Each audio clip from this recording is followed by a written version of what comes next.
I'm Hov Tinsman. I'm one of the partner owners of Liqui-Grow. Just to give you a little bit of background on us, we started in North Central Iowa in 1980 in Hampton, and then in 2003 got involved with Clear Lake. So our commitment is to stay in North Central Iowa. We're here for the long haul. We're not in for the short run.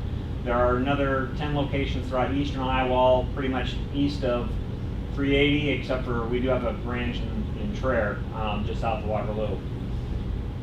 Kind of what I want to talk a little bit about today is some of the changes that have been happening 12 months over as it relates to fertilizer markets. It's not all bad news, but there is some landmines that I kind of want to work around, so at least you'll have an idea what that relates to. But before I go there, I want to talk about some of the news of we'll call it the last week. And part of this has to do with the crazy hurricane in the Gulf, and what impact you might say that has on us in North Central Iowa, and I will kind of cover that. But first of all, the largest single nitrogen producing plant in North America is located between in Louisiana, between Baton Rouge and New Orleans, in Donaldsonville, Louisiana. As a company, we do not get anything from there. That's a CF Industries plant, but it is physically the largest nitrogen complex in the U.S., and it does affect everything that goes on in the domestic market. But it doesn't necessarily mean that the product ends up in North Central Iowa, but it does affect things. They are currently closed, but they will be expected to be open here probably next week. But what happened on last Thursday, is they declared what's called force majeure. And that's some fancy term.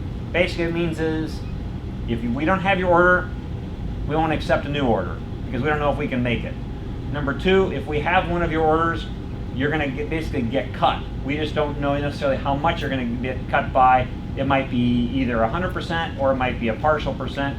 But either way, there was going to be a cut, and it has to do with because the plant was closed. It's a legal way for them to basically say, we don't know what we're going to be able to produce because we're shut down. We don't know what the damage is from the hurricane. Well, it must be like a catching COVID flu disease, because on Tuesday, a phosphate plant in western Florida that Mosaic runs did the exact same thing. And so what does this all temporarily mean? Does it mean price increases? Yes and no. So we saw last Friday the price of urea in 24 hours changed by some 18%. And while maybe urea is not something that you're looking at, it does affect the other two forms of nitrogen, ammonia and UAN. And so far, it hasn't affected the actual price, but the potential is there. So it's just more of a watch out. The biggest concern I have is with the force majeure of Tuesday on this phosphate is, what does that mean for availability to get through the remainder of fall and as we move into the winter? And there could be supply problems, not necessarily meaning that means price increase. It just means there could be people that could run out. And they might say, today I have it, as long as they don't necessarily sell it and take prepay, they may not have enough to get all the way through November. But speaking of that, as I look at North Central Iowa, our group in Hampton and Clear Lake have done a really, really good job of the last couple of years of making sure that 80 to 90% of what you use for P&K for the year is on the ground by the end of December. And why is that important? Number one, that's the best price point, probably 8 out of 10 years, maybe even 9 out of 10 years. Number two, it beats weather in the spring, and when stuff doesn't necessarily drain well in the spring, you have less days to actually be in the field in the spring, and then things get behind. But the biggest thing as it relates to 2022 is that is going to be the best supply situation.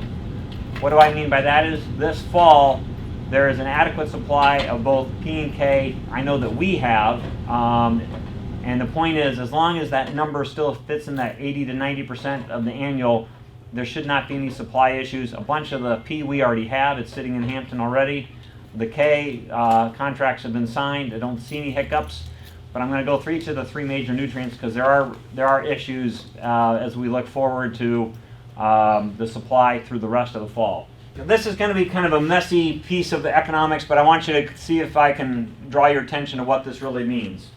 So over here in the first column, 2021, that refers to the crop year that we just ended. And the way we look at it is September to August is a crop year. So for the year that just ended August, basically the cost of a 160, 50, 80 was approximately $96 an acre. If we make some assumptions based upon the price of corn last September at $3.40, I think we're glad we don't see that again, but who knows? I realize there's been some shakeups here since the hurricane that's caused some issues, but based upon this $3.40 per bushel corn and 200 yield, we have a gross revenue per acre of $680. All I'm simply doing is saying what is the percent of last year's 160, 50, 80 as a percent of revenue, and that equaled 14.2% of the actual revenue on the acre went to pay for NP and K. If I look at a 10-year average going back to 2011, the cost of that same 160, 50, 80 is actually approximately $30 an acre higher. The revenue is about $100 an acre higher based upon an average 10-year price of $3.90 for corn. So that ends up being the 10-year average would say the cost of the 160, 50, 80 is 16.2%. And you might say, what does this all mean? All I'm trying to do is give you some perspective of what was last year's value, which was significantly lower than 2020 and also lower than 2019. But when we average it over the last 10 years, basically it was the lowest point in terms of cost per acre that we've seen since 2011. So how does this relate to what would be at least an anticipated revenue for 2022? We're staring at today, looking at somewhere between 65, maybe high side $70 an acre higher than last year being the low of the 10 years. But now if I factor in a price, which I realize this 540 is no longer good thanks to the hurricane, but let's just bear with me as I go through this. So the 540 would equal 1,080 per acre. So as a general rule, whether you use 14.9 or 15%, the cost for an NPK program in 2022 will still be cheaper than the 10-year average, but certainly I understand it's a lot higher than last year. So is the revenue stream per acre a lot higher than last year. I only am pointing this out as a way of not trying to scare you into understanding that prices are up $70 an acre, which is indeed a fact, and I'll explain why here in just a second. It's not because Liqui-Grow is taking more, and I understand you might think that's the case, but I'll try to explain we're not the culprit. But there are some situations that are the culprit. In general, though, it's averaging still better than what the 10-year average would be. Let's talk about P for a second. Why is P up? And P up on 50 pounds of phosphate is probably upwards of $16 an acre higher than 12 months ago. Starting in the spring of 2020, there was some complaints that foreign phosphate product from other countries, predominantly Russia and Morocco, were being dumped into the U.S. that were artificially keeping prices in the U.S. low. To me, that sounds like free trade, but evidently that was considered to be an anti-American policy at that point. So there was a manufacturer that went to bat with the administration in Washington asking for what's called a countervailing duty. Long and the short of it means it's basically letting the free trade now go, basically saying it can't go cheaper than this, and we're going to protect American jobs and American workforce that mine phosphate. And so what happens, and this is now in effect for 3 years, the cost of phosphate has got an artificial price that it can't fall below, because if anything came from a foreign country, they're going to have to pay a tax to sell it into the U.S. It's basically a very, very, I think, unfortunate situation, but it's artificially raised the price of P, and it's going to stay up for 3 years. So don't look for this price of P at approximately the $16 price increase over last year to be dropping anytime soon. Now, having said that, it's not as bad as stuff was in 2011 or 2012 when the price of P on a MAP basis actually went north of $1,000. We're not talking about that, but it is quite a bit higher, to the tune of probably $300 a ton per ton of MAP over a year ago, and MAP being 1152.0 dry. I'm just using that as a baseline. So that's actually the biggest probably change in terms of P, and it's probably going to stay up. And the only thing that's going to affect P between now and spring is when this mine in Florida comes back on. Because right now, the fact that it's off could mean there could be supply issues, which could mean there's a price increase coming, predominantly for later into November.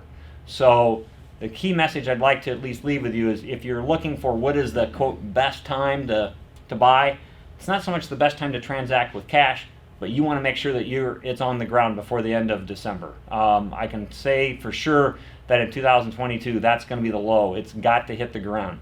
Part of that's also because in the case of potash, we get a discount because of how much potash we use in the fall, and we pass that completely through to you. That disappears after December 1st. So there's kind of the watch out.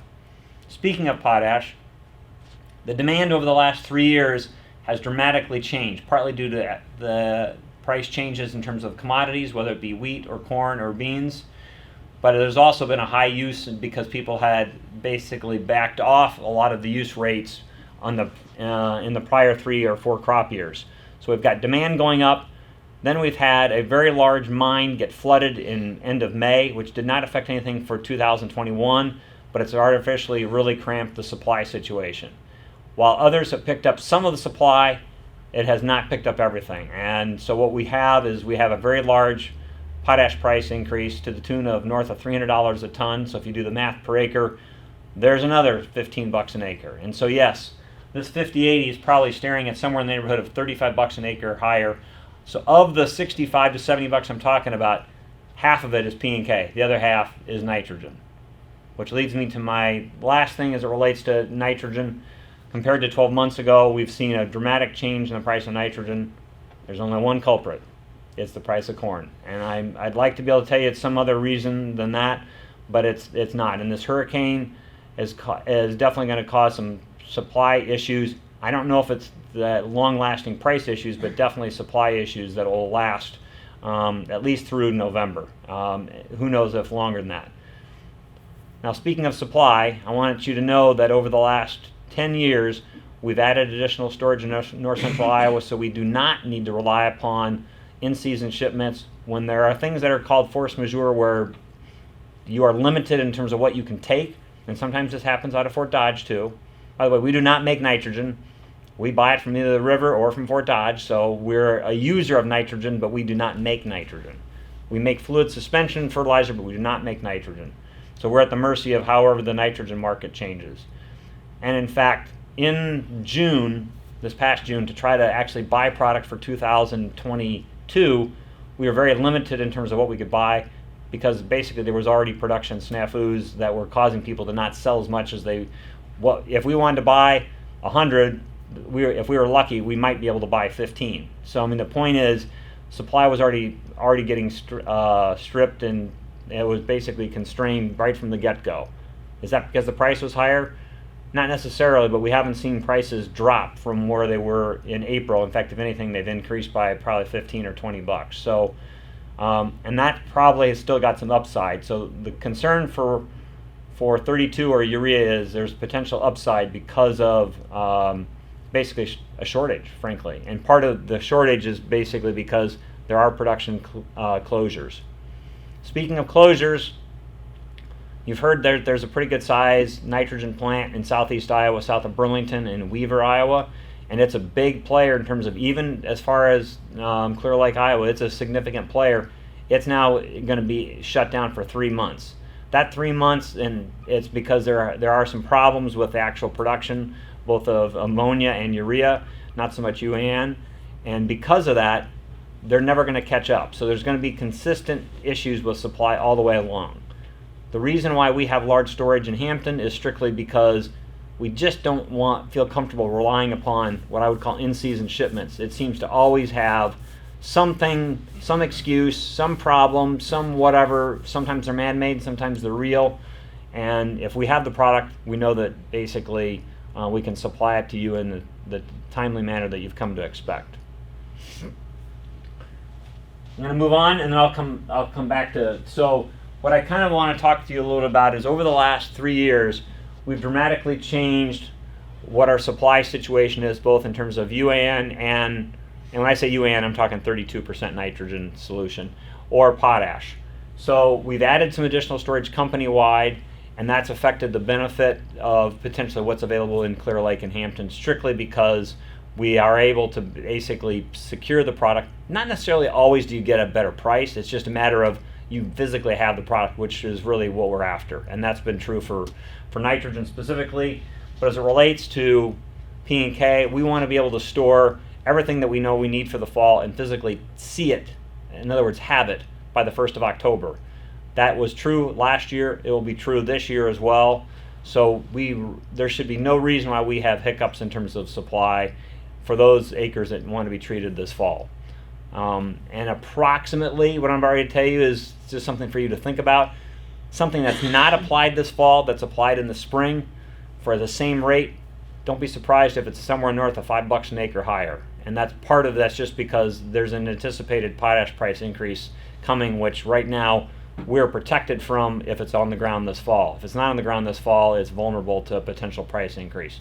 And I use the word potential because it's not for sure that's happening, but the 10-year average would say we're averaging somewhere between $350 to $375 an acre cost advantage to being applied in the fall, paid in January versus paid in January, applied in April. And last time I checked, things don't exactly dry out very quickly in April anyway, so we're kind of at the mercy of how the winter weather goes. Moving on, I want to give you just a perspective as it relates to 2022. What might be the cost for either a 220 bushel P&K program, and this is just the P&K component. There's no nitrogen, there's no micronutrients, it's just the P&K, and then a 60 bushel soybean crop. So what I'm basically trying to tell you is the P&K portion that would be required based upon a removal situation. So soil tests that are high, the rate could be a little bit lower. If your soil tests are low, then the rate could be a little bit higher. Equals approximately 38 cents a bushel. So what does that mean? That means if you take 38 cents times 220, you get the idea of how much the P&K would cost per acre. And the same is true for a soybean program. In this case, it's 40 pounds of P and 80 pounds of K2O. So as a general rule, and I'm going to focus on what I used here as my analysis is essentially this $102 an acre, but that includes this micronutrient. So if you subtract $18 off of this, so you're back down into that basically somewhere in the low 80s. That's the number I used to come up with a cost per bushel for both corn and beans. I want to talk a little bit about what investment Liqui-Grow is making for 2022, and even though you guys have been sitting in extreme drought and harsh conditions, and I understand the economic climate is not terrific, I feel your pain. I'm sorry for the unfortunate situation you're in. I'm hopeful that whatever moisture you've gotten here lately will at least help a little bit. I understand it may not hit the top end yield that you've come to expect or would like to expect, but at least it's at least helping somewhat. In anticipation of what would be growth into the future, we have spent probably in excess of 2.5 to 3 times more than we normally spend for equipment and or manpower and storage to basically accommodate what we anticipate will be the high pressure needs going forward in not only into 2022 but beyond. Part of that's using more technological equipment, but mainly what we're spending most of the time in is making sure that our equipment is up to date, is current. We're getting rid of used stuff if we have any used stuff that's not sufficient.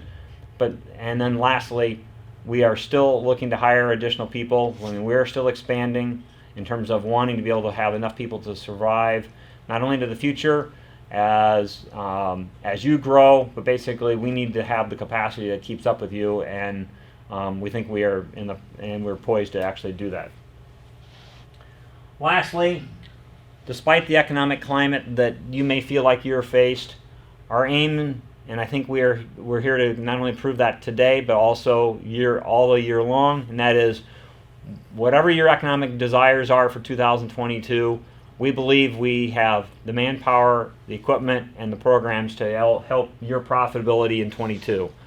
Your profitability is going to be driven by yield, and the more we can help you expand the yield to meet whatever your yield expectations are by farm, by field, we want to try to help you. We have definitely options. The reason why we have a research station in Clear Lake is to be able to have things that we can experiment with, and as Jake will cover here in just a little bit, some things don't pan out, and that's good. That means we learn about what not to do, and that can be just as beneficial as learning what to do. Any questions you have at the moment? Well, thank you very much for being here. Thank you for your time. And our agronomy lead, Jake Vossenkemper, is going to take us through the next phase of the morning. Lead Academy. Liqui-Grow Excellence And agronomy development.